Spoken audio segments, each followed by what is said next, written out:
नमस्कार। तो आइए देखते हैं हम लोग कहानी का शेष भाग।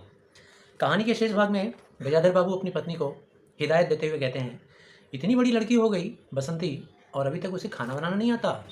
इस बात पर उनकी पत्नी कहती हैं, अरे आता सब कुछ है, करना नहीं चाहती है, ऐसा उन्होंने कहा। अगली शाम माँ को रसोई में देख कपड़े बदल कर बसंती बाहर आई तो बैठक में गजाधर बाबू ने टोक दिया, कहाँ जा रही है? उसने कहा, पड़ोस में, शीला के घर बाबूजी। पिताजी ने थोड़ा सख्ती के साथ, कोई ज़रूरत नहीं है, अंदर जाकर पढ़ाई करो, गजाधर बाबू ने कड़े स्वर में कहा। कुछ देर बाद वहाँ खड़ी रही और फिर अंदर चली गई। गजाधर बाबू रोज़ शाम को टहलने चले जाते और जब लौट कर आए तो पत्नी ने कहा, अरे क्या कह दिया आपने बसंती से? शाम से मुंह लपेटे पड़ी है, नाराज़ है, खाना भी नहीं खाया। गजाधर बाबू थोड़े नाराज़ हुए। पत्नी की बात का उन्होंने कोई उत्तर नहीं दिया। क्या उत्तर देंगे? उन्होंने मन में निश्चय कर लिया कि बसंती की शादी अब जल्द ही कर देंगे, क्योंकि वो मनमानी कर रही है। पड़ोस के घर में हमेशा शीला के वहाँ चली जाती है, उसके घर में सयाने लड़के हैं। उस दिन के बाद बसंती पिता से छिपी छिपी रहने लगी। अब उसको पिता के सामने आने से डर लगता था, या यूँ कहिए कि पसंद नहीं था पिताजी के सामने कि आते ही टोका टोकी करेंगे। कभी अगर जाती भी थी तो घर के पिछवाड़े से निकल जाती थी। गजाधर बाबू ने 2-1 बार पत्नी से पूछा तो उत्तर मिला कि रूठी हुई है आपसे, क्या करे, कैसे बात करे, आपने कह जो दिया था उस दिन। गजाधर बाबू को और गुस्सा आया। लड़की का इतना मिजाज है, मेरी बेटी है और अपने पिता से इतना मिजाज दिखाएगी, रोक दिया तो पिता की बात को मानेगी नहीं। और फिर उसकी पत्नी ने अमर की बात कर लीजिए। फिर उनकी पत्नी ने ही सूचना दिया कि अमर अलग रहने को सोच रहा है। लो, अब ये भी एक बड़ी समस्या। भाई ऐसा मैंने क्या कर दिया कि मेरा बेटा, बड़ा बेटा अमर अब अलग रहने को सोच रहा है, घर में रहने को सोच ही नहीं रहा है। उन्होंने पूछा अपनी पत्नी से, क्यों, ऐसा क्यों सोच रहा है? पत्नी ने साफ साफ उत्तर नहीं दिया, लेकिन अमर और उसकी बहू की शिकायतें बहुत थी। भाई उन्होंने कहा, उनकी पत्नी ने, कि क्या कहें, हमारा बड़ा बेटा और हमारी बहू की बहुत सारी शिकायतें हैं हम लोगों से। उनका कहना था कि गजाधर बाबू हमेशा बैठक में ही बैठे रहते हैं, हॉल रूम में, जहाँ सब लोगों की बैठने की जगह है वहीं खटिया डालकर सोए रहते हैं और कहीं उनके आने जाने बैठने की जगह है नहीं। अमर को अब सभी छोटा सा समझते थे और मौके बेमौके टोक देते थे। भाई पिता हैं तो अभी अपने बेटे को तो बुढ़ापे तक छोटा ही समझेंगे, तो बात बात में टोक देते थे। तो अमर को भी बुरा लगता था कि मेरी पत्नी के सामने हमको डांट देते हैं, टोक देते हैं। और बहू को काम करना पड़ जाता था। जब तक गजाधर बाबू नहीं आए थे तब तक माताजी का भी हिस्से का, मतलब बहू के भी हिस्से का काम माताजी किया करती थी। बहू को काम करना पड़ता था और सास जब तक फूहड़पन पर ताने देते रहती थी। और उसको बहुत सारी शिकायतें हैं। अमर की पत्नी को कह रही है कि पिताजी हमेशा कुछ ना कुछ कहते रहते हैं और मैं जब रसोई में घुसती हूँ तो कुछ ना कुछ मुझसे भूल हो जाता है, तो उसके ऊपर माताजी हमको ताने भी देते रहती हैं। हमारे आने के पहले भी कभी ऐसी बात हुई थी? गजाधर बाबू ने हैरान होकर पूछा अपनी पत्नी से कि मैं जब तक नहीं आया था क्या उसके पहले भी ऐसी बातें होती थी घर में? पहले अमर घर का मालिक बनकर रहता था। तब पत्नी ने जवाब दिया, नहीं, ऐसा नहीं होता था। आप जब तक नहीं थे तब तक घर का मालिक कौन समझता था अपने आप को? अमर, सबसे बड़ा बेटा होने के नाते। बहू को कोई रोक टोक नहीं था, जहाँ मर्जी चाहे वहाँ जाए, जो मर्जी चाहे वो खाए, सारा दिन पड़ी रहे। अमर के दोस्तों का यहीं पे अड्डा जमता था, अंदर से चाय पानी बन कर आता था, बसंती बनाती होगी और यहीं पर सब लोग ठहाके लगाते थे और चाय नाश्ता करते थे। बसंती को भी यही अच्छा लगता था। गजाधर बाबू ने बहुत धीरे से कहा, अमर से कहो थोड़ा जल्दबाजी ना करे, हमारे बेटे को कहो कि इतनी जल्दी अलग होने के बारे में ना सोचे, थोड़ा वक्त ले, क्योंकि उनके मन में तो ये अभिलाषा थी कि कुछ दिन और अपने बच्चों के साथ, अपनी पत्नी के साथ खुशी मन से रह लें। क्या पता उनका दिमाग बदल जाए और हम हमेशा के लिए उनके साथ बुढ़ापे में रह लें। अगले दिन सुबह घूम कर लौटे तो उन्होंने पाया कि बैठक में उनकी चारपाई हटा दी गई है, कहीं नहीं है।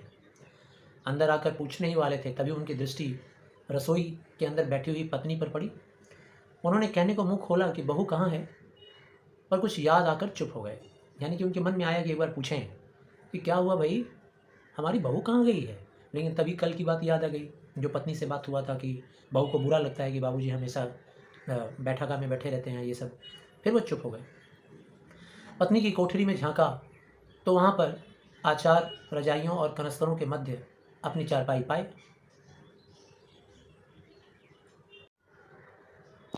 फिर उसके बाद अपने कोट को उतारा और उतारने के बाद सोचा कि इसको कहीं लटका दें। फिर अलगनी पर जो तार बंधा हुआ था कपड़ों को लटकाने की जगह, उसके ऊपर अपने कोट को लटका दिया। फिर चारपाई पर लेट गए और सोचते रहे, बिना कुछ खाए ही लेट गए।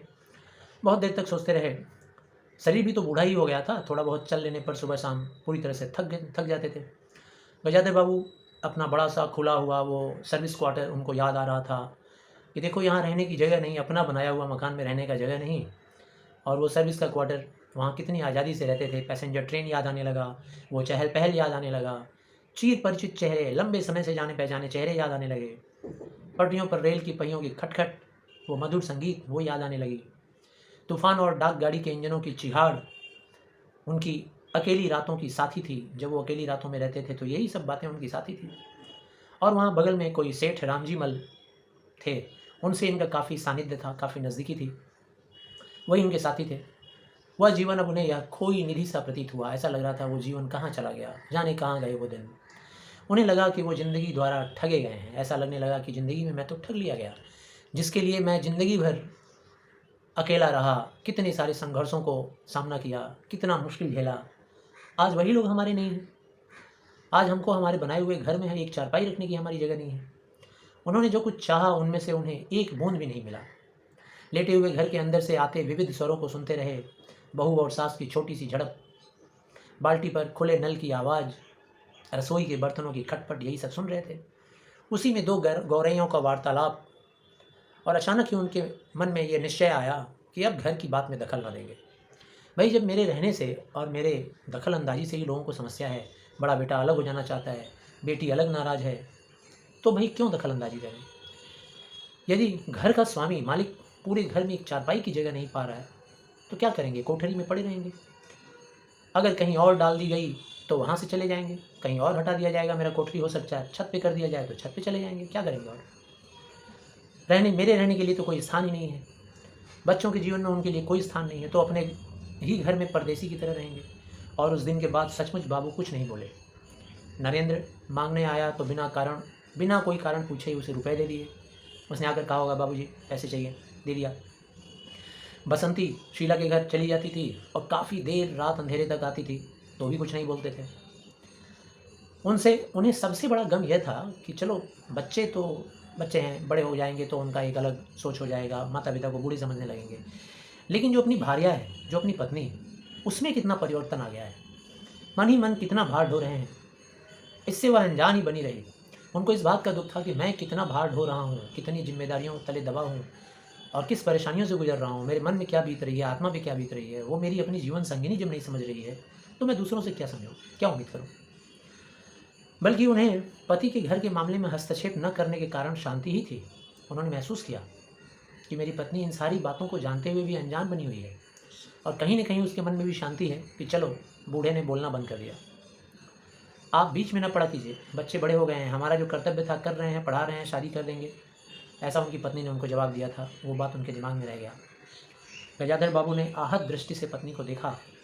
उन्होंने अनुभव किया कि वह पत्नी व बच्चों के लिए केवल धन पैदा करने का, पैसा कमाने का जस्ट एक जरिया है, मात्र जरिया है। जिस व्यक्ति के अस्तित्व से पत्नी अपने मांग में सिंदूर सजाती है, समाज में उस पत्नी को प्रतिष्ठा मिलता है, कम से कम विधवा नहीं बोला जाता है। इतने सारे बच्चों की माँ है, उनके सामने वह 2 वक्त भोजन की थाली रख देने के सारे कर्तव्यों से छुट्टी पा जाती है। बस 2 वक्त खाना खिला देती है और उसका कोई जिम्मेदारी नहीं। वह घी और चीनी के डिब्बों में इतनी घुल मिल गई है, इतनी उसमें बिजी हो गई है घरेलू चीज़ों में, कि हमारे पति की क्या जिम्मेदारी है या उसे क्या चाहिए या वह किस परेशानी से गुजर रहा है, ये जानने की कभी हमारी पत्नी ने कोशिश तक नहीं की। उन्हें तो अब बेटी की शादी के लिए उत्साह भी खत्म हो गया। अब ये इच्छा भी नहीं थी कि बेटी की शादी हो या मैं करूं, जो भी हो देखा जाए। किसी बात में हस्तक्षेप न करने के निश्चय के बाद भी उनका अस्तित्व वातावरण का एक भाग न बन सका। उस वातावरण का, भाई उन्होंने सोच लिया था कि अब आज के बाद किसी को हम कोई दखल अंदाजी नहीं करेंगे, लेकिन फिर भी इतना कुछ होने के बावजूद भी जिस माहौल में वो रह रहे थे, उस माहौल में वो रह नहीं पा रहे थे। उनको घुटन हो रही थी। उनकी उपस्थिति उस घर में ऐसी असंगत लगने लग गई थी, क्योंकि परिवार पूरा बिखरा हुआ उनको दिख रहा था। असंगत मतलब लग नहीं रहा था, तालमेल नहीं लग रहा था उनका वहाँ रहना। जैसे सजी हुई बैठकी में उनकी चारपाई थी। उदाहरण दिया है उन्होंने, तुलना किया है, जैसे चारों तरफ बैठक सजा हुआ है, उसी बीच में एक चारपाई, बड़ा अजीब सा लग रहा है नहीं? तो वैसे ही सारे लोगों के बीच में उनकी उपस्थिति थी। उनकी सारी खुशी एक गहरी उदासीनता में डूब गई, काफ़ी उदास हो गए। इतने सब निश्चयों के बावजूद गजाधर बाबू एक दिन बीच में दखल दे बैठे। पत्नी स्वभाव के अनुसार नौकर की शिकायत कर रही थी, कितना कामचोर है, बाजार की हर चीज़ में पैसा मारता है। पत्नी आकर सुनाने लगी गजाधर बाबू को, खाता ही चला जाता है, कितना जब खाने बैठता है तो ना अगर रोको तो खाते ही चला जाएगा। गजाधर बाबू को शुरू से ही ऐसा महसूस हो रहा था कि हमारे घर का खर्च अब बढ़ गया है, तो ऐसे में नौकर को रख कर क्यों खर्च और ज़्यादा बढ़ाएं। तो उन्होंने उस दिन दखल अंदाजी दे ही दिया। उन्होंने कहा कि आज के बाद नौकर की छुट्टी। नौकर का हिसाब किताब उन्होंने कर दिया, कह दिया कि इस घर में 3 मर्द हैं, एक मेरा बड़ा बेटा अमर, एक नरेंद्र और एक मैं, तो हम लोग मिलजुल कर काम कर लेंगे, और 3 महिलाएं भी हैं, वो भी मिल बांट कर काम कर लेंगी, तो इसके बाद नौकर को रखने की ज़रूरत क्या है। नौकर को उन्होंने हटा दिया। उस दिन जब अमर ऑफिस से घर पहुंचा तो नौकर को पुकारने लगा। तब अमर की बहू बोली, बाबूजी ने नौकर की छुट्टी कर दी है। अमर ने पूछा क्यों? तो उसकी पत्नी ने कहा, कहते हैं बहुत खर्च हो गया है, खर्च बहुत बढ़ गया है। मतलब ये जो बात वो था जो अमर की पत्नी ने कहा, वो ऐसे टोन में बोली जैसे उसको लग रहा था कि अब गजाधर बाबू अपनी सीमा से बाहर जा रहे हैं, अब हम लोगों के ससुर जी, हमारे ससुर जी अब सीमा के बाहर जा रहे हैं, यानी आपके पिताजी। ये बात अमर को खटक गया, गजाधर बाबू को भी खटक गया। उस दिन जी भारी होने के कारण गजाधर बाबू टहलने नहीं गए। यही सब बात सोचते रहे कि बहू ने ऐसा कहा, बेटे ने भी ऐसा जवाब दिया। आलस्य में उठकर बत्ती भी नहीं जलाई। इस बात से बेखबर नरेंद्र माँ से कहने लगा, अम्मा, अब नरेंद्र को तो ये सब बात पता था नहीं, शायद कॉलेज गया होगा, वहाँ से आया होगा, तो आया और उसको पता नहीं था कि बाबूजी घर में ही हैं। उसने कहा, अम्मा बाबूजी से कहती क्यों नहीं कि बैठे बिठाए कुछ तो करते हैं नहीं, अब यही मिला था कि नौकर को छुट्टी कर दिया। अगर बाबूजी यह समझें कि मैं साइकिल पर गेहूँ रख कर आटा पिसाने के लिए ले जाऊँगा तो हमसे तो भाई नहीं होगा, हम ये काम नहीं कर पाएंगे। बसंती ने भी ऊँचे स्वर में आवाज़ उठाया। वो बोली, हाँ मम्मी, हमसे भी खाना वाना बनाना नहीं होगा। हम क्या कॉलेज जाएंगे, पढ़ाई करेंगे, या फिर खाना ही बनाते रह जाएंगे और सबको खाना खिलाते रह जाएंगे? मेरे बस की बात नहीं है। चुपचाप उसके बाद फिर अमर बड़ा बेटा भी क्यों पीछे रहे, वो भी कुछ बोल दिया। बोला, बूढ़े हो गए हैं, उनको कहो कि ज़्यादा भन भनाया ना करें घर में बैठकर, ठीक है, चुपचाप पड़े रहें अपने खटिए पे। नौकर हटा दिए, ये करेंगे वो करेंगे, उसको वहाँ नहीं जाने देंगे, उसको ये नहीं करने देंगे, ये सब ना किया करें। इतना दखल क्यों देते हैं पिताजी? पत्नी ने बड़े व्यंग से कहा। पत्नी ने भी कह दिया, लो भाई, पीछे वो भी नहीं रही, कही, हाँ और कुछ नहीं सूझा तो तुम्हारी बहू को चौके में भेज दिया। अब तुम्हारी बहू को चौके में भेज दिया मतलब अमर की पत्नी को, तो वो ये कहना चाहती थी कि तुम्हारे पत्नी को जब अंदर भेजा तो 15 दिन का राशन वो 5 ही दिन में नुकसान करके चली आएगी। 5 दिन के खाना बनाने में 15 दिन का राशन का नुकसान करेगी। आटा, घी, तेल, चावल, नमक सब कुछ गिरा देगी, नष्ट कर देगी। गजाधर बाबू को लेटे देख बड़ी सटपटाई। कुछ देर में अपनी कोठरी में आई और बिजली जलाया तो देखा कि गजाधर बाबू खटिया पे लेटे हैं, सब कुछ सुन रहे थे। सब कुछ सुन लिया उन्होंने। गजाधर बाबू की मुख मुद्रा में वह उनके भावों का अनुमान न लगा सकी, जो अंदर भाव उनके था। भाई पत्नी का क्या कर्तव्य है कि अपने पति की शांति को भी समझ ले। वो चुपचाप बैठा है, कुछ नहीं बोल रहा है, तो भी उसके मन में क्या चल रहा है समझ ले, लेकिन वो कुछ नहीं समझी और उसके बाद आंखें बंद किए लेटे रहे, कुछ बोले नहीं गजाधर बाबू। उसके बाद हाथ में चिट्ठी लिए हुए सुबह गजाधर बाबू अंदर आए, पत्नी को पुकारा। वह हाथ भीगे लिए हुए आई, उसका हाथ रसोई में भीगा हुआ होगा।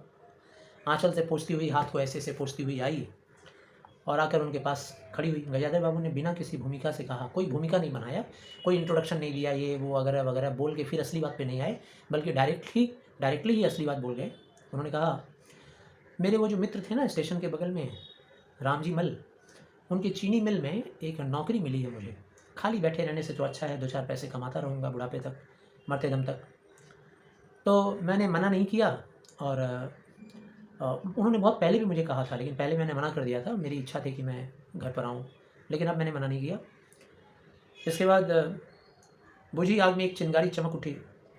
ऐसा लगा जैसे कि उनके जो आग बुझ गया था उसमें चिंगारी उठ गया, फिर से जीवन जीने की इच्छा आ गई। फिर कुछ रुक कर जैसे उन्होंने कहा कि मैंने सोचा था कि बरसों तुम लोगों से अलग रहा तो अंत में तुम लोगों के पास आ जाऊँ, तुम लोगों के साथ रहूँ, परिवार के साथ रहूँ। खैर जब देखे कि कोई कुछ नहीं बोल रहा है, कोई एक्साइटमेंट नहीं है किसी के अंदर या कोई दुख नहीं है, तो उन्होंने कहा कि परसों मुझे जाना है। और फिर सोचा कि एक बार जीवन संगिनी अपनी पत्नी से पूछ लूँ, क्या पता यह भी बुढ़ापे में मेरे साथ रहना चाहती हो। तो उन्होंने कहा, तो क्या तुम चलोगी? जैसे उन्होंने कहा तुम चलोगी तो पत्नी हैरान होकर बोली, मैं? थोड़ी सकपका गई, डर गई। बोली, मैं चलूँगी तो फिर यहाँ का क्या होगा? मतलब ये घर संसार इतना बड़ा गृहस्थी, बेटी सयानी हो गई है, शादी वादी उसका बाकी है। तुरंत गजाधर बाबू उसके भावना को समझ गए और उन्होंने बात को काट कर हताश होकर कहा, ठीक है ठीक है, मैं तो यूँ ही कह दिया, मैंने तो ऐसे ही कह दिया था। फिर गहरे मौन में डूब गए। नरेंद्र ने बड़ी तत्परता से बिस्तर बांधना शुरू कर दिया पापा जी का, कि अब जा रहा है बुढ़ा, जाने दो। गजाधर बाबू का टीन का बॉक्स और पतला सा बिस्तर उस पर रख दिया गया। नाश्ते के लिए लड्डू और मठरी की डलिया हाथ में गजाधर बाबू को सौंप दिया गया। पत्नी ने मना कर दे दिया। तुरंत रिक्शा बुला दिया गया और तुरंत उनको रिक्शे पर बैठा कर उनको विदा कर दिया गया। दृष्टि उन्होंने अपने परिवार पर डाली। एक बार जाते जाते पीछे पलट कर अपने परिवार को देखा और देखते हुए सारे के सारे अंदर चले गए। मतलब वो इससे पहले कि आगे निकलते उसके पहले ही सारा का सारा परिवार अंदर चला गया। अंदर जाते ही अंदर की बातें जो हो रही थी, अब गजाधर बाबू तो नहीं सुन रहे थे, लेकिन अंदर की बातें कुछ इस तरह से थी। अमर की पत्नी ने तुरंत कहा एक्साइटेड होकर, बाबूजी तो गए, अब सिनेमा ले चलोगे ना? बसंती भी उछल कर कहती है, भैया भैया हमें भी, हम भी चलेंगे भैया। गजाधर बाबू की पत्नी सीधे चौके में चली गई। मतलब सब पहले के जैसा नॉर्मल। बड़ा बेटा अपनी पत्नी के साथ खुश, पत्नी भी अपने पति के साथ खुश, क्योंकि अब रसोई में कुछ करना है नहीं, बुढ़िया है ही, वो संभालेगी। और बुढ़िया को इस बात का डर था कि बूढ़े के साथ रहूँगी तो मेरे भविष्य का क्या होगा, इसीलिए अपने बेटों के साथ रहूँ। और बूढ़ी औरत अपने रसोई में चली गई, अपना रसोई का कारभार संभालने लगी। और उसके बाद अंदर से बोली, अरे नरेंद्र, बाबूजी की चारपाई कमरे से निकाल दे, उसमें चलने तक की जगह नहीं बची है, आके चारपाई वहाँ बिछा दिए थे, हटा दे, निकाल दे। तो यह था वापसी। और वापसी में आप लोगों ने देखा कि अभी भी हमारे जो समाज हैं, हमारा शहर में जो जिस तरह का वातावरण बन रहा है परिवार के अंदर, उसमें पारिवारिक विसंगतियाँ बढ़ते जा रही हैं, बिखराव होते जा रहा है, भावनाओं में कोई कदर नहीं है, एक दूसरे के प्रति, बड़ों के प्रति कोई लिहाज नहीं है। इतनी सोच भी मर चुकी है कि परिवार का जो स्वामी है वो हमारे लिए कितना संघर्ष और कितना तकलीफ़ उठा रहा है, किन परिस्थितियों में वो पैसे कमाता है और उसके लिए कैसा व्यवहार हमारा होना चाहिए, बेटे बेटी, पत्नी, परिवार के अन्य सदस्यों का। तो इसी बात को यथार्थ करते हुए, चित्रित करते हुए यह कहानी था। आशा करते हैं आपको पसंद आया होगा। धन्यवाद।